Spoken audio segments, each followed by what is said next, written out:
In this video guys, I will be sharing with you how you can request money from the Simply mobile app, right?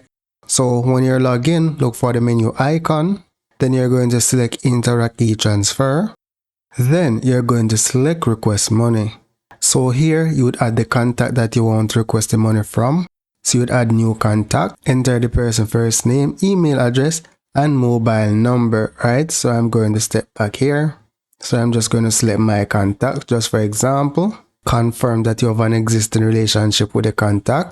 Specify the amount of money that you want to request, let's say $100. Specify the due date. I'm just going to say December the 30th, done.